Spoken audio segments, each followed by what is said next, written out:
Sa previous episode, nilusob ng hukbong demonyo ang kaharian ng mga tao para sa pag-asang masakop ito at mas lumawak pa ang kanilang nasasakupan, kaso lang ang malakas at makapangyarihang leader ng demonyo ay may isang natatanging sekreto na hindi niya gusto na mabuking.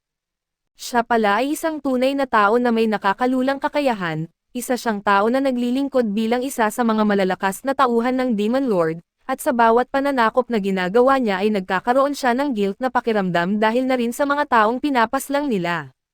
At sa pagpapatuloy, bago magsimula ang opisyal na seremonya ay doon ay may isang nakakasilaw na liwanag ang pumuno sa bulwagan, kaya't walang ibang nakakakita maliban kay Aiki at sa pamamagitan ng liwanag, lumitaw ang Demon Lord at sinabi kay Aiki na kailangan niyang bumalik dahil nasa malaking panganib si Sappho.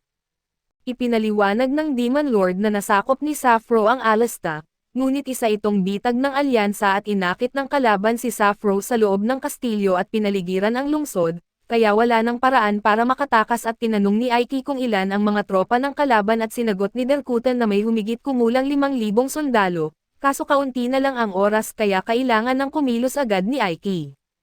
Ginawa na ni Derkutan ang lahat para ihanda ang Ice Brigade para ipadala. Bago pa man magsalita si Aiki ay sinabi ni Derkutan na kaya niyang iligtas si Sappho ng mag-isa ngunit gusto niyang si Aiki ang gumawa nito. Sa labas ng alea ay ipinaalam kay General Rod na tiyak na malalaglag ang lungsod dahil sa matinding presyon na nararanasan nila, kaya't nagpa siya si Rattle na pangunahan ang susunod na grupo ng atake.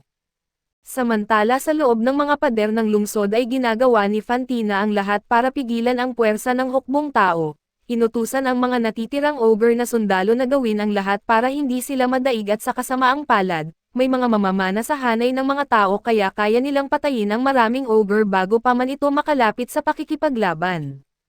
Naitago ni Fantina ang sarili niya mula sa mga pana at sumugod siya sa mga sundalong tao at isa-isang pinabagsak ang mga ito, kahit mag-isa ay posibleng mapabagsak niya ang mga tao ngunit bigla siyang tinamaan ng kidlat mula sa isang human mage. Pinuri ng lalaki si Fantina dahil sa pagiging malakas kaso sinabi nitong hanggang doon na lang siya habang nandoon ang mage at samantala ay dumating si Navales, Aiki at Stella gamit ang teleportation magic at humanga si Stella sa pagiging maginhawa ng teleportation magic, ngunit mas masaya siya na naantala ang pagtungo ni Aiki kay Yuria. Kahit ganoon ay balak pa rin bumalik ni Aiki sa Zenobia dahil maaari siyang bumalik doon kahit kailan niya gusto sa pamamagitan ng teleportation at ilang sandali lang. Dumating si Jiren sa opisina ni Aiki matapos niyang malaman na bumalik na ito, mukhang may malalim na alalahanin si Jiren kaya tinanong siya ni Aiki tungkol sa sitwasyon.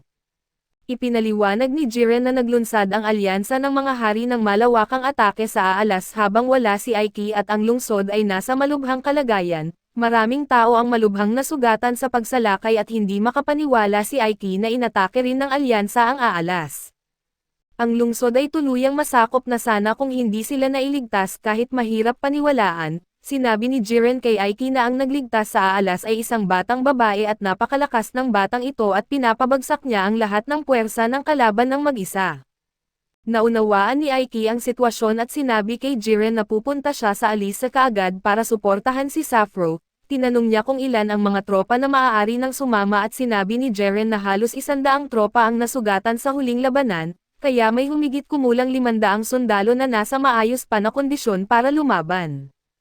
Kailangan pa ring mag-iwan ng ilang sundalo upang protektahan ang kanilang lugar sakaling muling umatake ang mga kalaban, at tinansya ni Jiren na maaaring sobra ang bilang na 500 at tinanong ni Aiki kung ilan ang mga sundalo ng kalaban at sinabi ni Stella na humigit kumulang 5,000 ang mga ito, kaya hindi maganda ang tsansa ng kanilang tagumpay.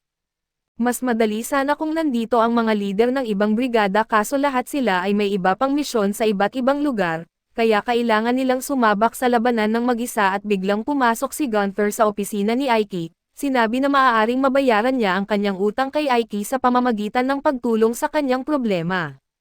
Sinabi ni Aiki kay Gunther na hindi na niya kailangang gawin ang anuman dahil sapat na ang mga baril na ginawa ni Gunther at ng kanyang mga tao bilang bayad. Ngunit pakiramdam ni Gunther na kailangan niyang gumawa ng higit pa matapos ang lahat ng kabutihan na ipinakita ni Aiki sa kanya.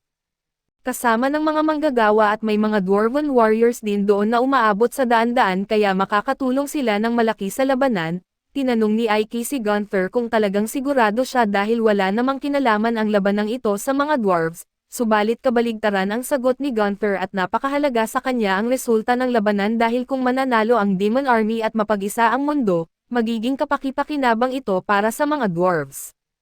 Ipinangako na rin ni Aiki na gagawa ng bansa para sa kanila at kinilala ni Aiki na ginawa niya ang pangakong iyon, ngunit ang Demon Army ay nahihirapan ngayon kaya't maaaring hindi niya magawa ito. Sinabi ni Gunther na ayos lang sa kanya dahil kung matalo man ang Demon Army ay tatanggapin niya ito.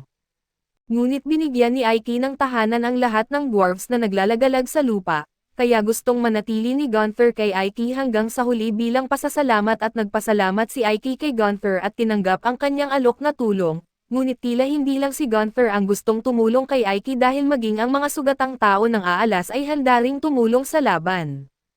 Tinanong ni Aiki ang mga tao kung sigurado sila sa pagsali sa kanya, dahil nangangahulugan ito ng pakikipaglaban sa panig ng Demon Army at sinabi ng mga tao na hindi nila alam kung hanggang kailan tatagal ang digmaan, kaya gusto nilang ipaglaban ang kanilang mga tahanan. Ang dating pinuno ng Valas ay nagpataw ng labis-labis na buwis kaya halos mamatay na sila sa pagtatrabaho para lang maabot ang mga kota. Ngunit sa ilalim ng pamamahala ni Aiki ay mas gumanda ang buhay sa bayan kaysa sa dati at matagal nang nawala ang galit nila sa mga demonyo at lalo na pagkatapos ng huling labanan, kung saan nagsakripisyo ang mga demonyo ng kanilang mga buhay para masiguro ang kaligtasan ng mga tao. Kung hindi dahil kay Aiki ay malamang hindi na nila nasaksihan ang araw na ito, kaya nararamdaman nilang may utang na loob sila sa kanya para sa mas magandang buhay na ibinigay nito at ayaw pa rin ni Gayan na tanggapin ang tulong mula sa mga tao. Ngunit binagsak siya ni Lilith dahil sa kanyang pagtutol kay Aiki at pinagsabihan din siya ni Stella dahil sa kanyang walang saysay na asal. Nang matapos na sila kay Gayan, nakahandusay na ito sa lupa at iniisip ang kanyang mga maling desisyon sa buhay, samantala ay kinausap ni Aiki ang lahat ng nagsabing sasama sila sa laban at sinabi niya na hahatiin niya ang kanilang puwersa sa dalawa, ang isang grupo ay pupunta sa Alice kasama niya at habang ang isa naman ay mananatili sa Valas para protektahan ito. Binigyan niya ng espesyal na utos ang mga mananatili at kapag inatake muli sila ng alyansa ng mga hari habang wala siya, hindi nila kayang manalo kaya't sinabi ni Aiki na mag-surrender sila agad at kung lalaban sila, ituturing sila ng alyansa bilang mga traidor at baka patayin pa silang lahat kaya hindi dapat sila lalaban. Kinabukasan ay umalis na sina Aiki at ang kanyang mga tropa para magsimula ng paglalakbay patungong Alisa. Aabutin ito ng 4 na araw sa lupa at dahil sa suporta ng lahat ay lumaki na ang bilang ng tropa ni Aiki, ngunit malaki pa rin ang bilang ng kalaban sa Alice kaya kailangan niyang mag-isip ng estratehiya para malalampasan ang kanilang kahinaan. Sana ay kakayanin ni Sappho at ng iba pang natitira hanggang sa makarating sila at samantala sa Alea, ginagawa ni Sappho ang lahat ng kanyang makakaya para pigilan ang mga tao ngunit dahan-dahan silang natatalo dahil sa dami ng kalaban. Kailangan ni Sappho na mapaghihiwalay ang mga sundalo sa loob ng pader mula sa mga nasa labas at dahil kung hindi, malapit nang matalo ang mga demonyo. Habang nasa ibabaw ng labanan ay iniisip niyang mag-cast ng Meteor Strike, ngunit hindi niya magawa ito hanggat naroon pa ang mga orc dahil ayaw niyang makasakit ng mga kakampi kaya't napagpasyahan niyang e-target ang mga tropa sa labas ng pader, ngunit habang papunta na siya roon tinamaan siya ng isang kidlat mula sa isang human mage.